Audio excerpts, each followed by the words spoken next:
Great. Well, good morning, good afternoon, and good evening, everyone. Thank you for joining us today. I am having a little bit of technical difficulties, so thanks for bearing with me. I'm unable to put my video on right now, but Sarah, if you have the opportunity to start my video, that would be great. Thanks for joining us today for this really important webinar. And I'd also really like to thank INEE for hosting us today here and for their continued commitment to crisis-affected children and youth in pursuing their right to a safe, relevant, and quality education. I'm now going to provide an overview of how we plan to spend this hour together. We're going to start with, first of all, we're going to start with introductions. And we're going to introduce the importance of secondary education in crisis contexts. Then we're going to have some reflections from a UNHCR youth delegate, Bernice Kula. We'll go into conceptualizing the factors and themes that influence secondary education and the global and national factors that influence secondary education. We'll talk about the community and school level factors, and then we're going to get into the adolescent development factors. And finally, we hope to end with a robust discussion and Q&A. So this is a very timely event for us with the Global Refugee Forum approaching in December. We really need to be explicit about how to address this critical missing piece: secondary education in crisis contexts. And at the GRF, the Secondary Education Multi-Stakeholder Pledge will be launched, which will really sort of highlight the following key priorities. And so we're really looking at three key priorities around teachers and teaching, the importance of investing in comprehensive initial training, continuous professional development, and better working conditions for teachers and school leaders at the secondary level. This ensures that they meet the high professional standards, and it's essential for equipping students with the necessary skills for their future pathways.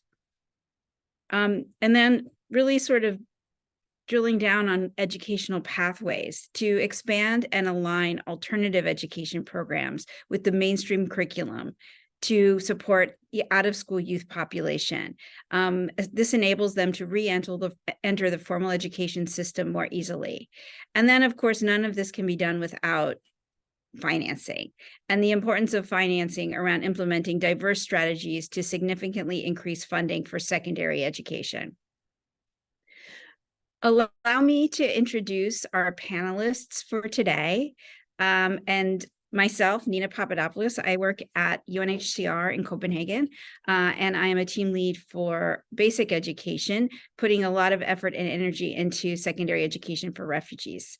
We're going to hear from Bernice Kula, a student in Italy, and Bernice is a refugee from the Democratic Republic of Congo and a student at the University of Cagliari, Italy, studying masters in computer engineering, cybersecurity, and artificial intelligence. Like many other refugees, Bernice's mother fled with Bernice and her brother from their home country for safety because their lives were in danger. We're going to hear from Chris Henderson, who's an education and emergency specialist at the Geneva Graduate Institute. He works on a range of initiatives focused on teacher professional development and adolescent development across humanitarian and refugee hosting settings. His clients include UNHCR, Sesame Workshop, and UNICEF. Chris is also completing his doctorate at Teachers College, Columbia University, where his research focuses on Rohingya refugee teacher motivation and well-being in Cox's Bazar. Samaya Mansour is a PhD student in International and Comparative Education at Teachers College, Columbia, as well. Her research centers on education in emergencies and refugee education, with a special focus on exploring how displaced communities redefine citizenship through a decolonial lens. Prior to her current studies, she worked on several development and humanitarian projects with UNDP, Save the Children, INEE, IRC, and Social Impact. Finally, we'll hear from Whitney.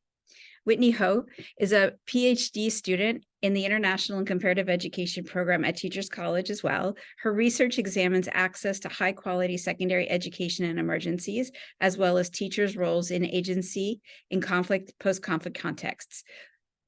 Whitney is also currently a deputy project director at IREX, where she manages K-12 Fulbright teacher training programs.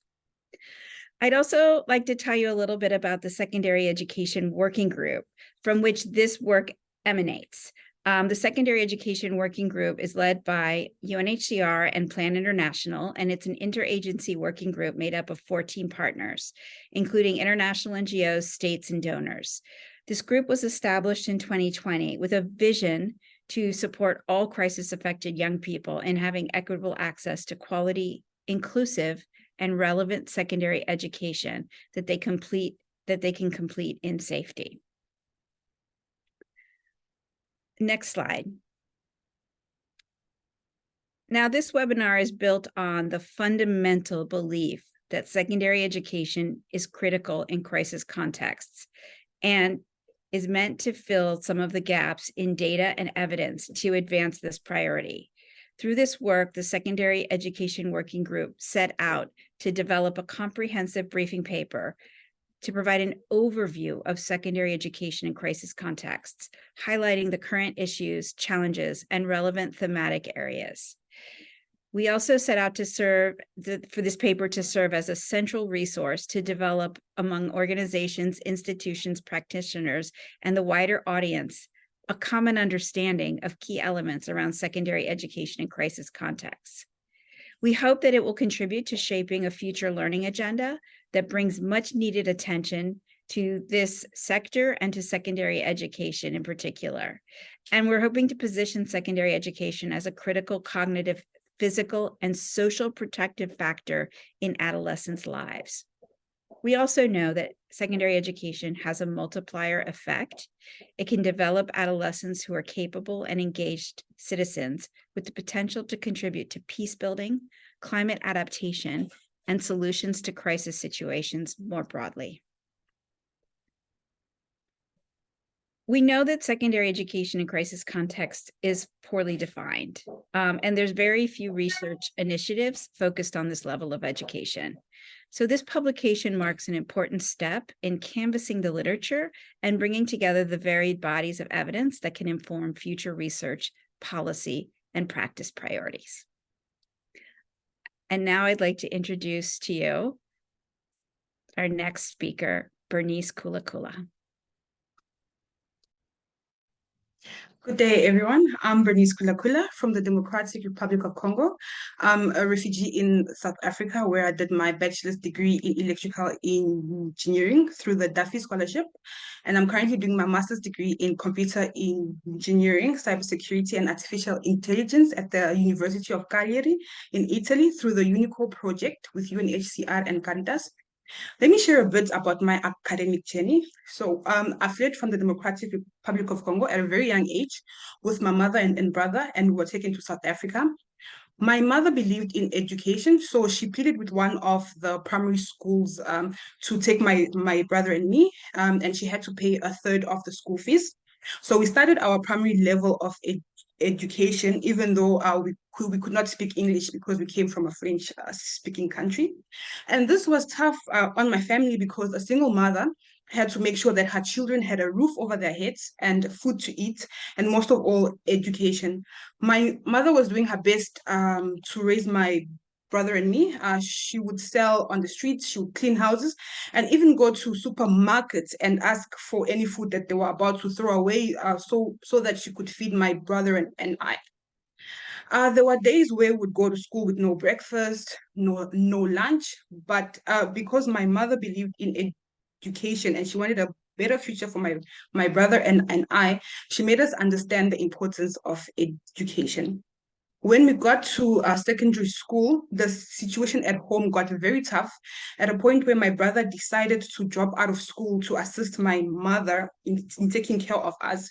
And this was one of the reasons I worked extremely hard because I felt like I was not only studying for myself, but I was studying for my brother as well. Secondary education is very important in everyone's lives. not just refugees, but every single person, because it is a foundation of personal growth. It provides students with opportunities to explore their interest, develop their talent, and build a sense of identity. As a refugee in a foreign country, identity is very important to me because I felt like everything was taken away from me. I felt like my identity was taken away from me. But through secondary education, I got a chance to find myself, to find my strength, to find my talent, which led me to my tertiary education. Secondary education helps students identify their career interests and provides them with the foundation of further education or training within a specific field. And today, I can proudly say that I have a qualification that can never be taken away from me, no matter the circumstance, no matter the situation. I am a proud engineer, a woman in a male-dominated field. Secondary education can be a powerful tool in reducing social and economic inequalities. And it is not just a phase of life for someone like me, but it is a critical stepping stone towards a brighter and a more prosperous future for individuals and societies as a whole, no matter where you come from. It empowers individuals by encouraging personal growth and preparing them for the challenges of tomorrow. It is an investment for the future, and we shall strive to ensure that it is accessible to every young person. Refugee youth find it difficult to access secondary education because it is not affordable. Most refugees live in refugee camps where they cannot access education at all. Introducing secondary education to these youth and demonstrating the importance of education will help change lives. Let us appreciate the values of secondary education, work together to create a world where it is accessible to all, where its benefits are fully recognized, and where every individual can reach their full potential no matter where they come from. Secondary education gives hope to those who think better days will never come. Thank you.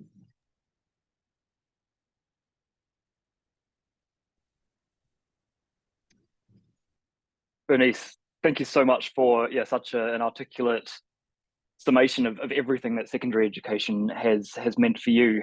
And it's interesting, I was talking with my colleagues yesterday around how in early childhood education, we have this real focus on play-based learning and social and emotional learning.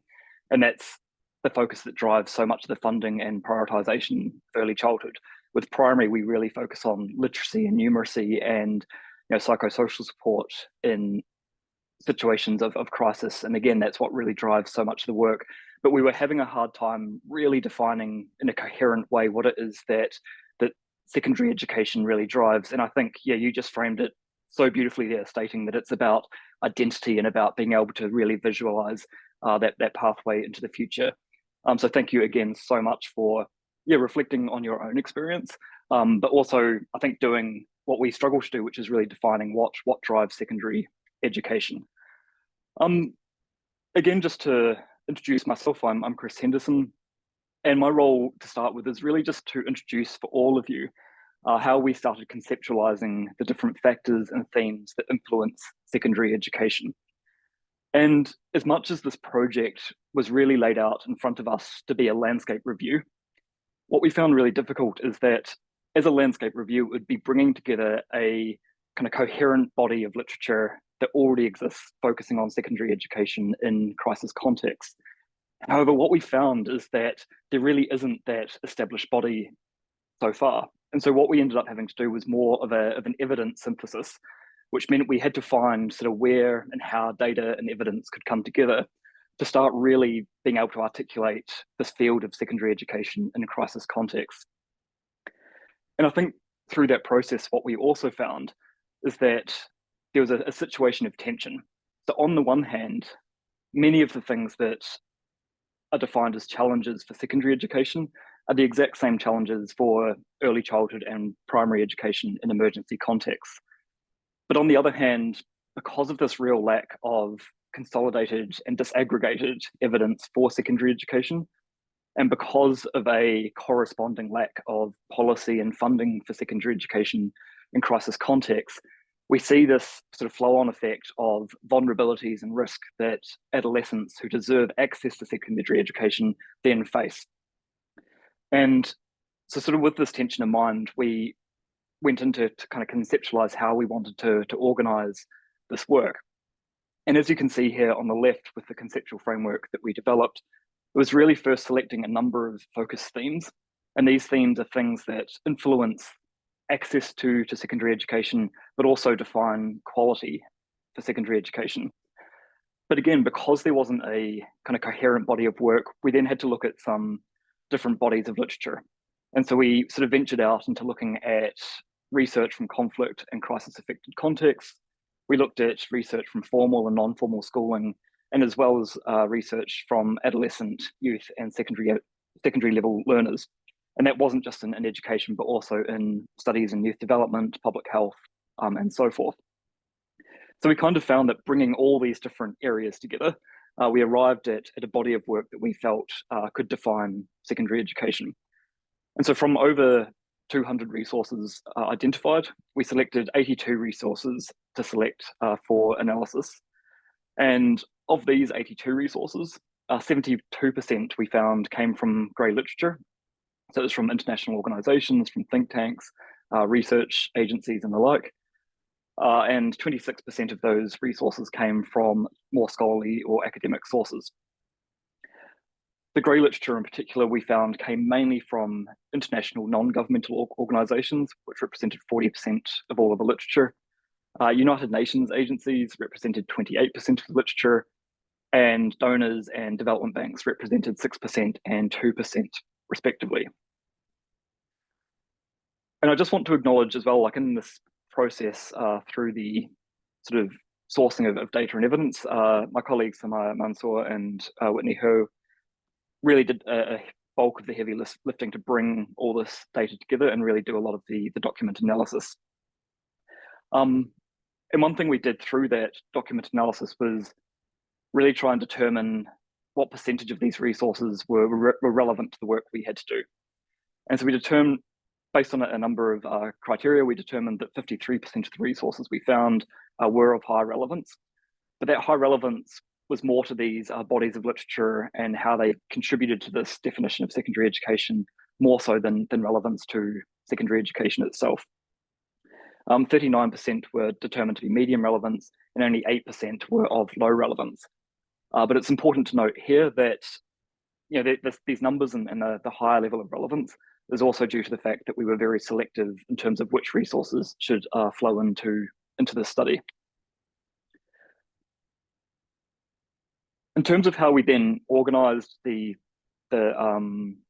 document itself and how we organized the different findings we came across, we first looked at evidence that spoke to global and national factors that influence secondary education in terms of quality and in terms of access.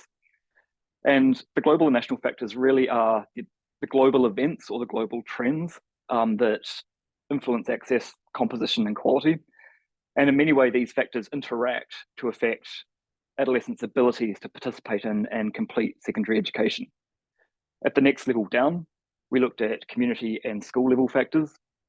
And at this level, it's really the realities, the decisions, and the actions that determine what secondary education in crisis context consists of, how it is implemented, and the short and medium term outcomes that secondary education achieves, particularly at a community level.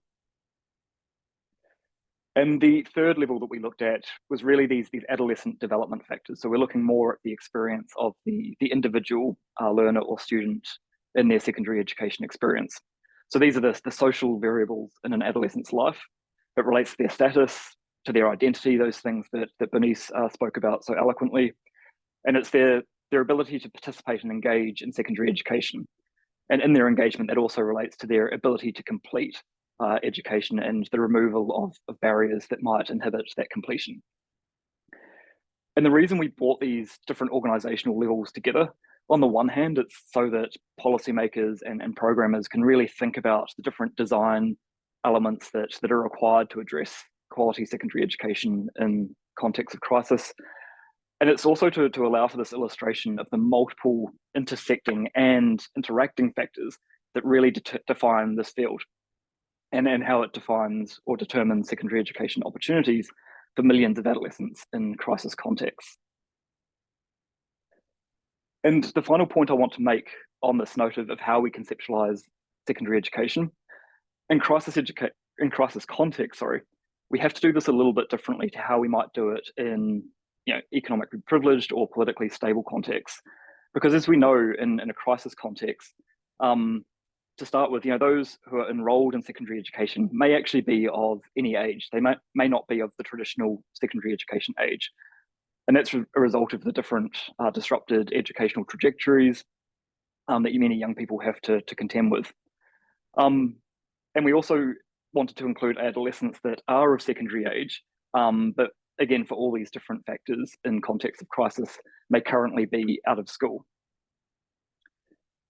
And so with that in mind, I just want you to think that when we're talking about secondary education, it is this really broad scope of definition, and to include all these people who are enrolled and who, for various reasons, are not enrolled. And now I just want to transition to look at some of those global and national factors that influence secondary education. And as you saw on that conceptual framework, there are a number of themes that were global level themes. But in the interest of time, I'm not going to go into every single one of those themes. I just want to pick out a couple of themes that we felt had the greatest impact on young people's access to a quality secondary education. And the obvious first one to point out, and particularly at the time in which we started this research, was the sort of residual impact of COVID-19 on adolescents. And we knew that even before COVID-19, half of all out-of-school primary and secondary age children were adolescents that lived in or were from or displaced from crisis-affected contexts. And we know from a lot of the initial research coming out of that COVID-19 period that this number of out-of-school children and adolescents in particular really increased during the time of COVID-19. So these numbers were really compounded in existing emergencies, and it led to further displacement and learning loss, an increase in dropout rates, much poorer educational attainment, and really the denial of schooling for those who had hoped to access formal education for the first time prior to COVID-19.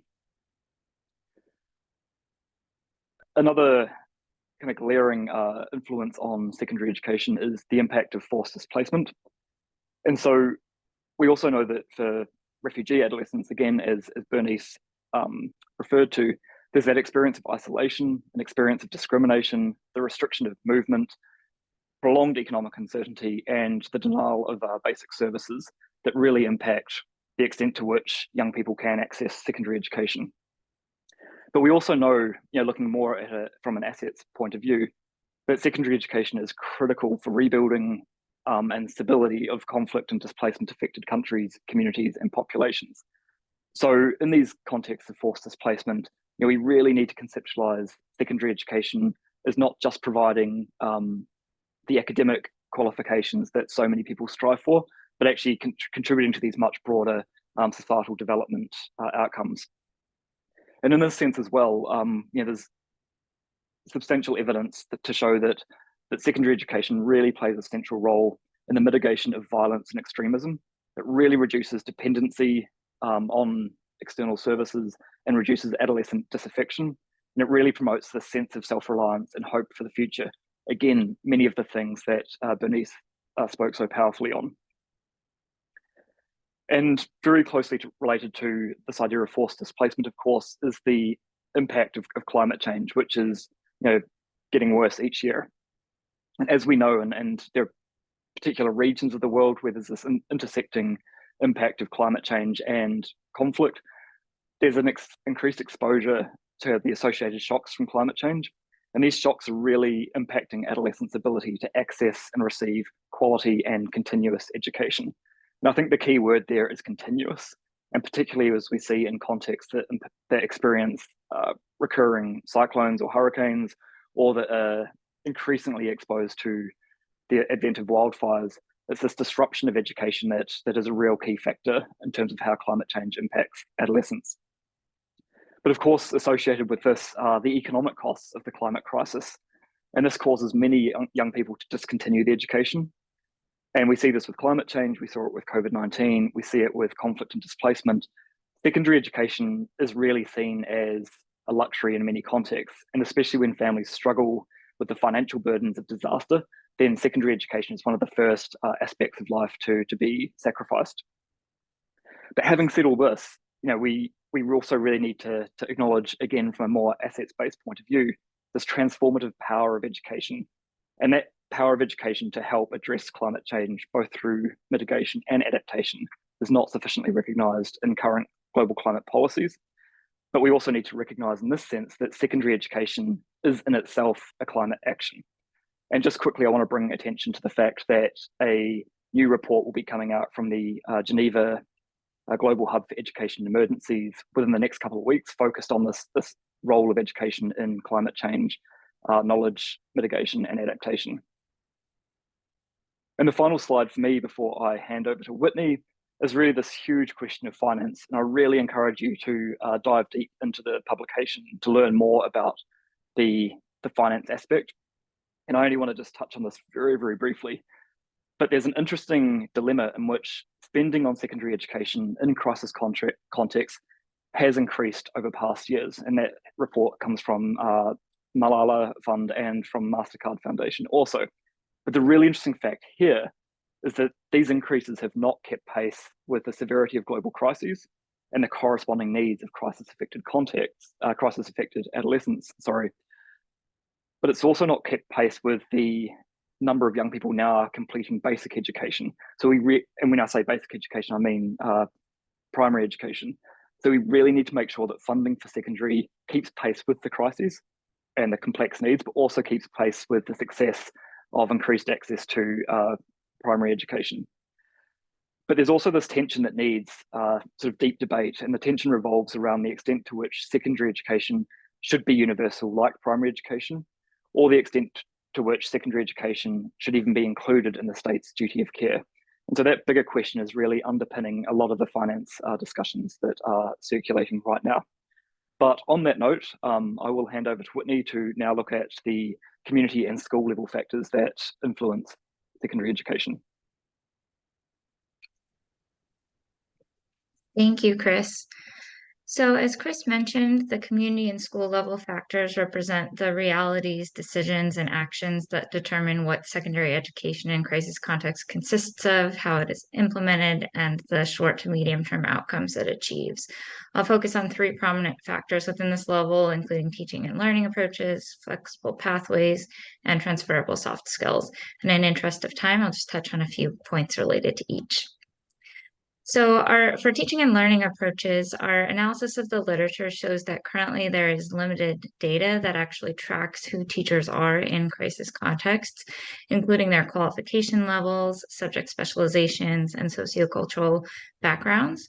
And without that data, we know very little about how to effectively recruit, select, deploy, train, and retain teachers in crisis contexts generally and secondary education specifically. This is a challenge because numerous studies show that teachers are the strongest school level predictor of student learning, and that teachers in crisis contexts also can provide a sense of belonging and safety, support psychosocial well-being, and improve the coping strategies and resilience of trauma-affected adolescents. In contexts where school infrastructure and learning materials are limited or unavailable, a teacher is often the only resource available to adolescents, making their role even more critical.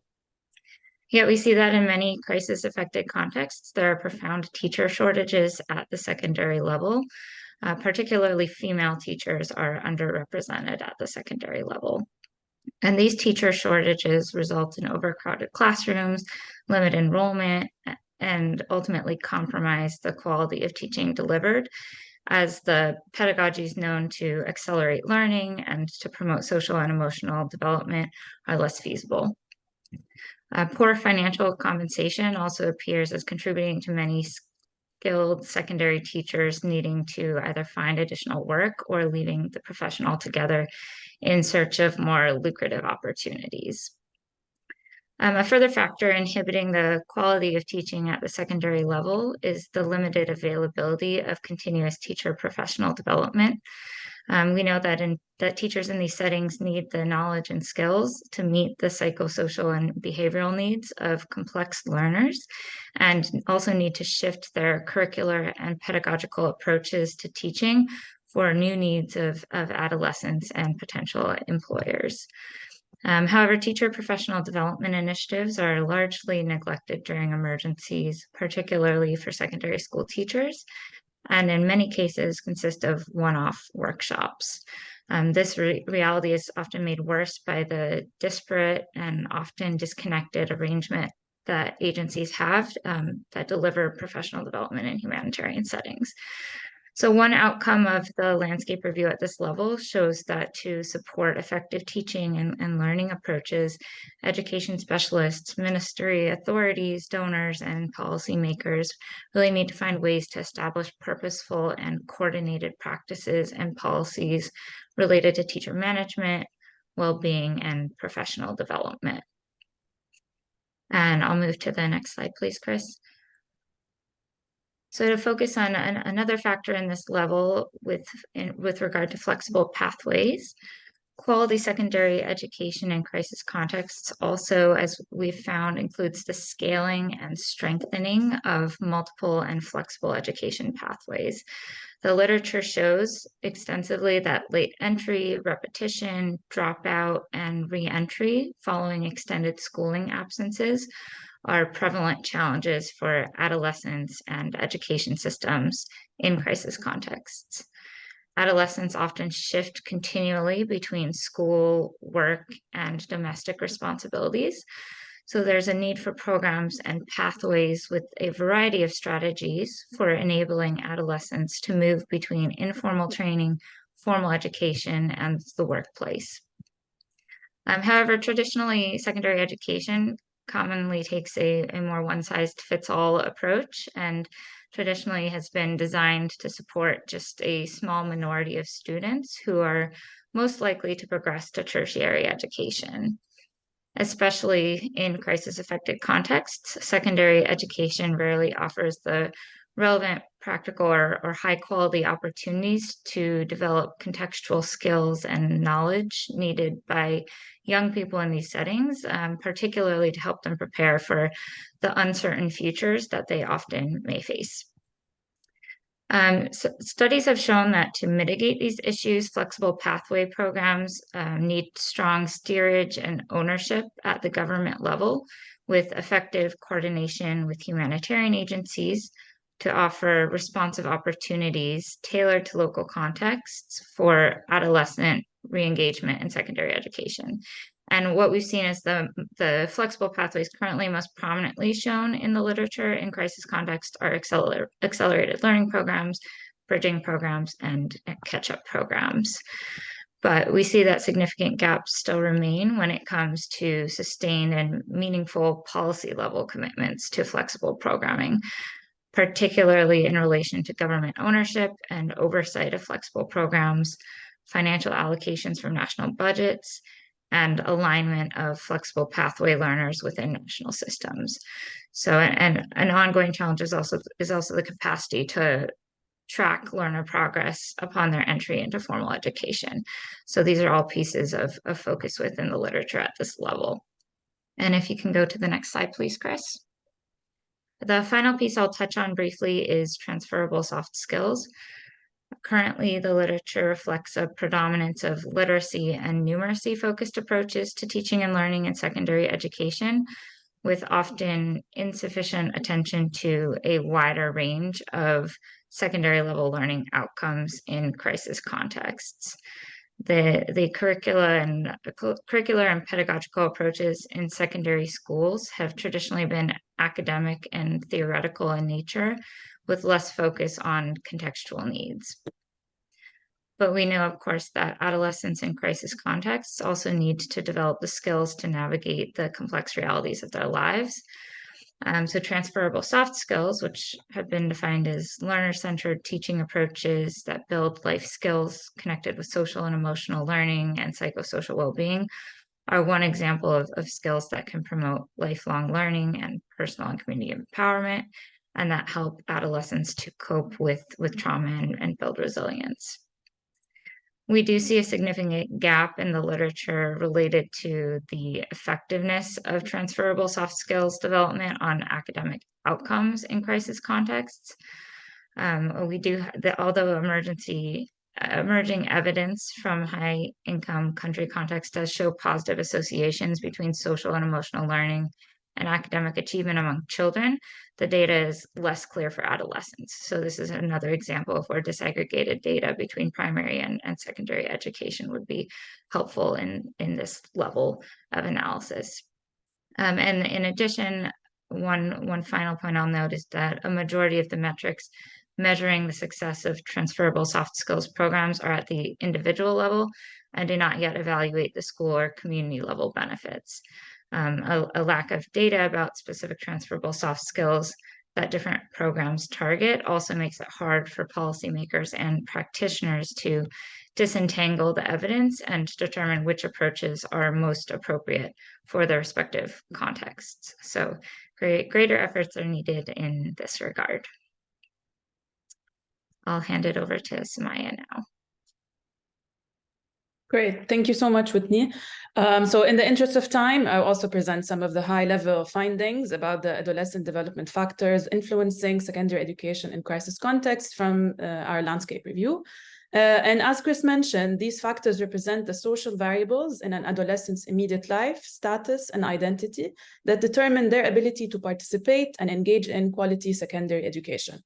And as we all know, adolescent vulnerability and corresponding protection needs are exacerbated in crisis and emergency contexts. However, research, guidance, and data on adolescent protection at the secondary level are very limited.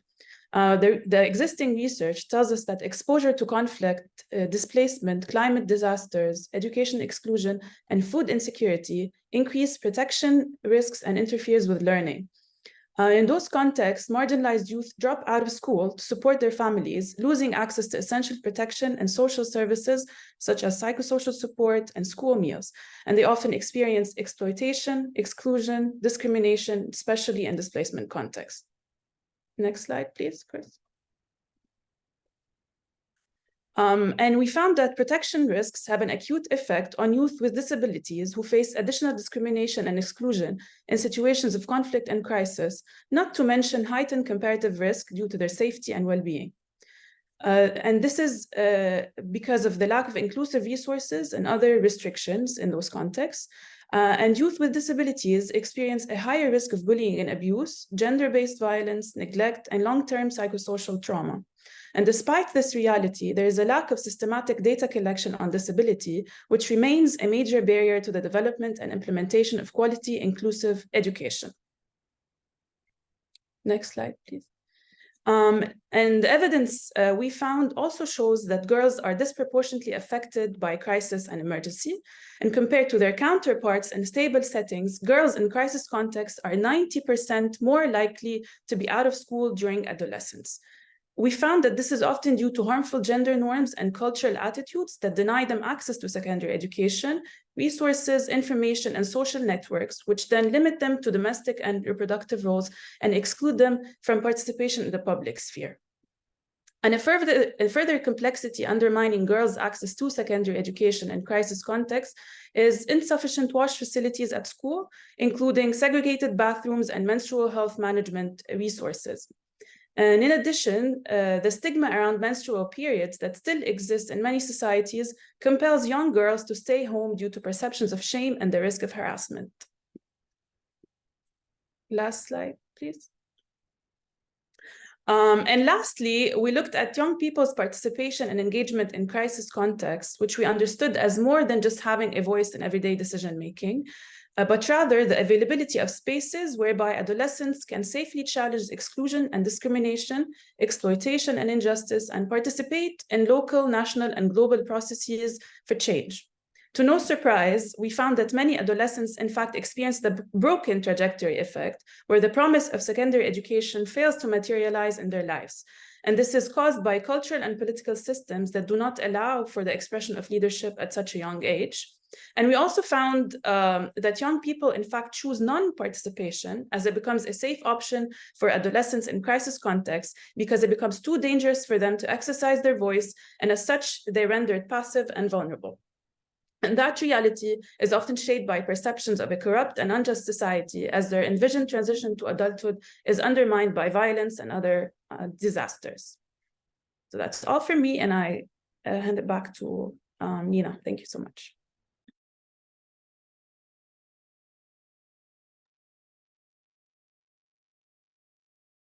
Thank you so much to our panelists, and we've been receiving a lot of very interesting comments in the webinar chat, but also some really good questions in the Q&A as well. So what I'm just posing, we're posing these questions, and we had put these questions together because we weren't sure if folks would be posing questions to us, but I can see right now that we're getting a lot of good discussion. So we'll leave this slide up in case it inspires you to provide an intervention. However, what I'm going to do is I'm going to go to the questions and try to get through some of these that we're seeing in the Q&A function within the Zoom webinar.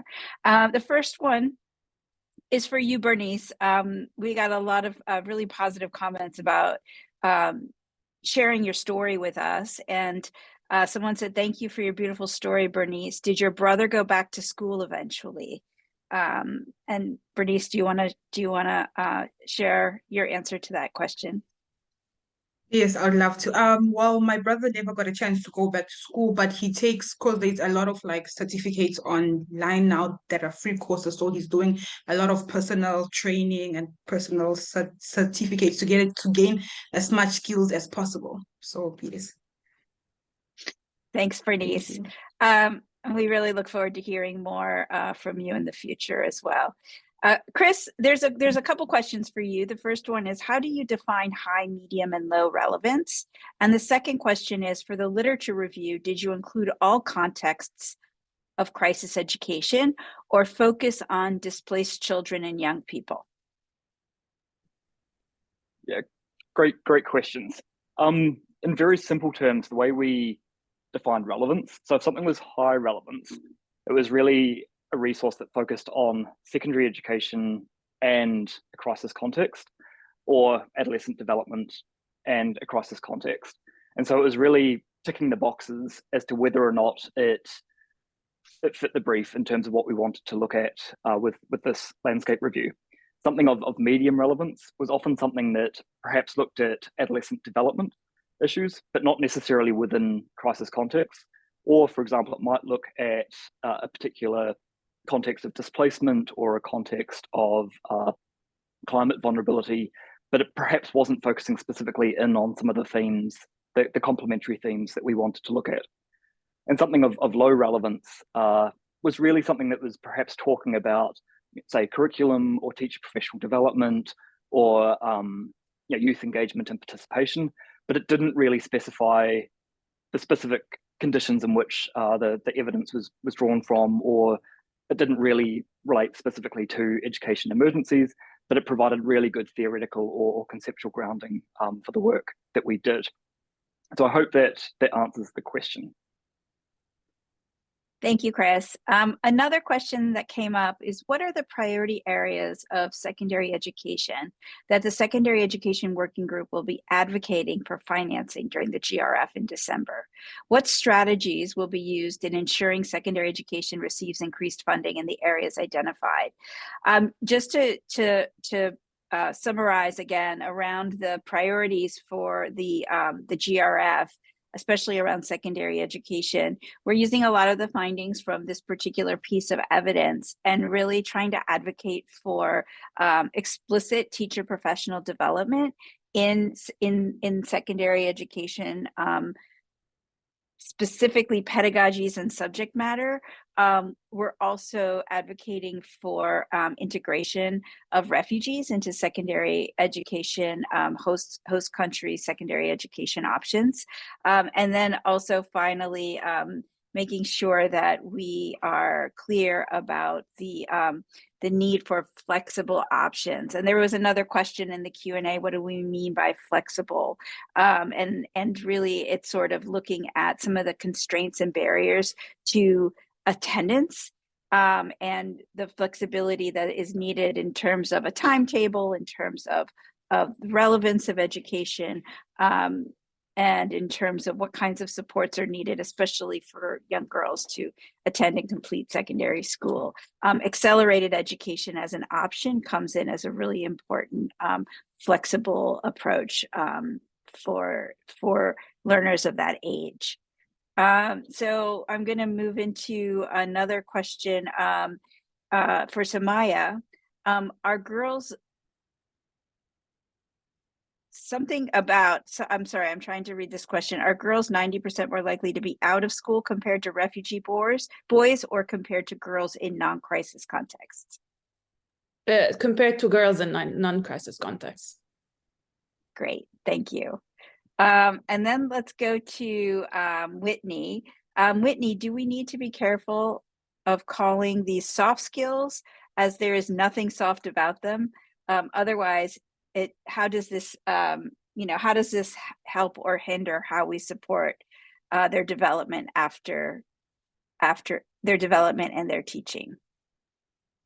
Yes, thank you for the question and comment. I absolutely agree that sometimes the definitions can not necessarily align with the realities of what these skills entail. I think there are multiple definitions and terminology specifically related to what's been called transferable soft skills. They're also known as life skills, 21st century skills, socio-emotional skills. So there are a lot of different terminologies, which actually really make navigating these terminologies in the field can also make it a challenge to have consistent programming around them, and especially with so many terms used interchangeably. So agree with you, and think there are a lot of strides to be made in terms of how some of these things are defined and how they're being used consistently, defined consistently, and measured consistently. Thanks, Whitney. And there's a really nice question from someone that is for all the panelists, actually, is when we were working on this research, did you find anything surprising or that you didn't know? And what would that have been?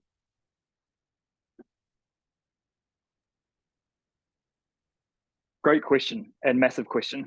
I mean, honestly, I think the surprising thing, and I kind of spoke towards this at the very start, is as much as we wanted this to be a landscape review, thinking about what's the kind of coherent and consolidated evidence for secondary education in crisis contexts, the surprise was that's not really there.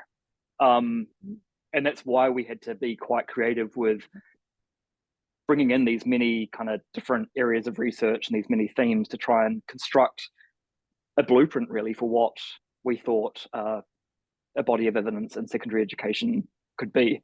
And so I think for me, at least, that was the biggest surprise. And I think another interesting surprise was just the real lack of disaggregation in the data. And so there's a lot of very broad reflections on, access to quality education, or for example, even teacher shortages and issues around teacher quality. There's a huge amount of broad statements, but again, it's not disaggregated to primary and secondary.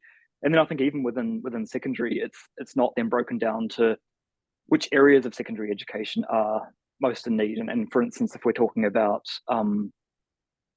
subject expertise or subject specialists, there's not much data out there showing that, for instance, in crisis context where there's already a massive shortage of secondary teachers, which areas in particular are the greatest needs coming through. And so I think some of that surprise actually aligns with work that UNESCO's Task Force for Teachers is currently undertaking to really try and help address this lack of disaggregation in teacher shortages, and trying to understand what impact really does this have on overall access to quality secondary education in crisis contexts. But those are my sort of big surprises. Whitney and Samara, I'm not sure if you had different surprises. I agree with you, Chris, on all of those points. I think those were similar for me. Yeah, I also agree. And I just want to highlight that it's definitely the significant shortage of literature on secondary education, and whether it's the gray literature or the academic literature, right? And that's why we had to be very creative when conceptualizing this study and this landscape review with the definitions, and we had to expand our understanding of secondary education to be able to capture more data. And I think as well, just to reiterate that whole idea of the missing piece. I mean, the missing piece really is the surprise. And just for transparency, I mean, we completed this project in I think about six to 8 weeks, and that felt feasible given the fact it had a very, very clear brief around secondary education in crisis context. But it was really the surprise that drove our speed and focus in the project, because when we found out there actually isn't as much there as we thought there'd be, yeah, it was really having to think about, okay, so this is the missing piece. How do we keep trying to define all these different elements that can come into play to be this more coherent body of work? Yeah, and I would say not a surprise, but again, linked to the title of the paper, not only is it the missing piece in terms of the availability of data and evidence, but it's also the missing piece in relation to investment and donor interest.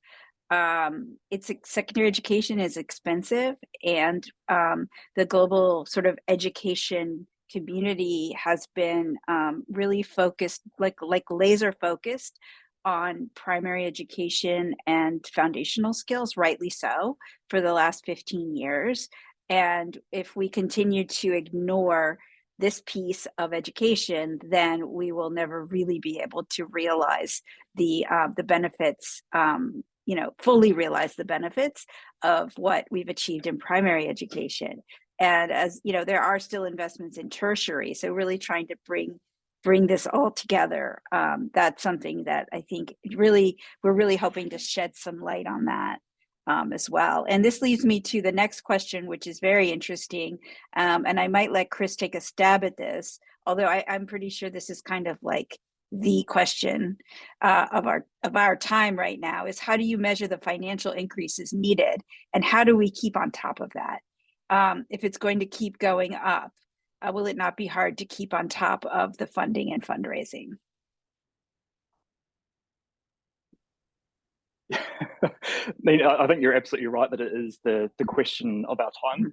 And I think just to add some pretext to my response, a really interesting body of data I came across recently was actually looking at countries where there's been a huge increase in gender parity and access to primary and secondary education. And so, for instance, if we look at Bangladesh, Bangladesh has got parity between males and females attending primary and secondary education. But what's happening is that investment in secondary education then isn't translating into women in particular then accessing the workforce or accessing meaningful further education. And so where there's been some great success, we're then not seeing a flow-on effect in terms of people's access to better life outcomes necessarily. And that's speaking quite narrowly in terms of employment and further education.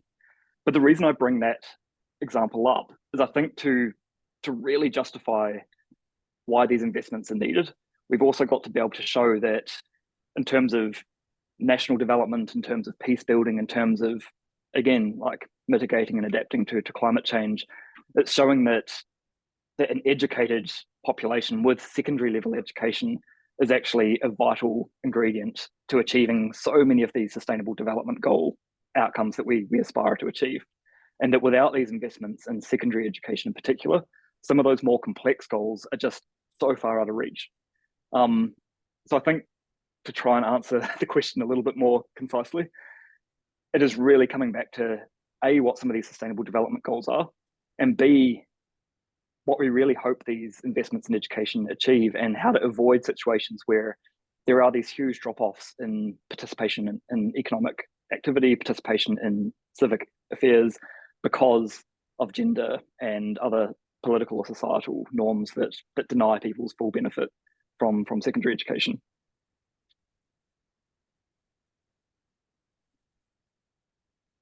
Thanks, Chris. I'm going to just read one more question, and then we're going to sort of wrap up with our summary. There are more questions here than we can cover, and I think what we'll do as a group is we'll reflect on these after the webinar and see if there's a way we can provide some more information.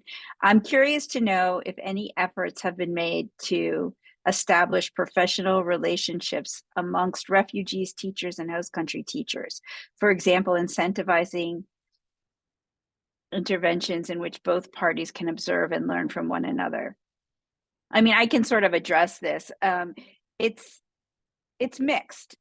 In countries where there are really sort of positive policies towards refugee inclusion in national systems, and where we're seeing more and more inclusion, not just from the policy perspective, but from the implementation perspective, there are opportunities for that kind of cross-learning.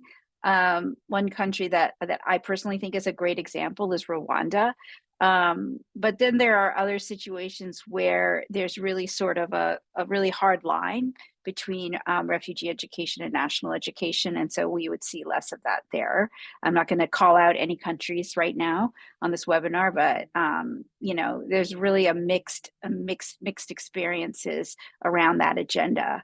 And teacher certification, refugee teacher certification is also a really big issue that a lot of people are working on, and it gets really complicated because it links into countries' labor laws and their policies around refugees. So I'll leave it at that. But that's a really good question. It's something that we should where possible and where the environment is enabling, it's something to definitely put some energy into. And so in summary, and I think really trying to kind of bring this all sort of together. We believe from the findings, and there's evidence that secondary education does have an expanded nature. Therefore, designing those flexible programs are key. We know that the data is missing, and the need for disaggregated data into primary and secondary is important, so that greater action can be taken. The resources are missing. So, if we were to think about what the priorities are, we would say putting resources into teacher professional development and teaching at the secondary level would be like a good place to start. And for all our investments in education for all, and the Global Compact on Refugees, they amount to very little if we don't follow through with secondary education. And we really need to mobilize government actors around the inclusion of secondary education for refugees in national systems at the GRF. And so we look forward to furthering this conversation. And we really want to thank everyone for joining us today. I want to thank the panelists in particular, and Beatrice. I want to thank Sarah Montgomery from INEE. And I want to thank Martha for helping us with the Q&A. We look forward to meeting again sometime. Thank you, everybody. Thanks, everyone. Thank you.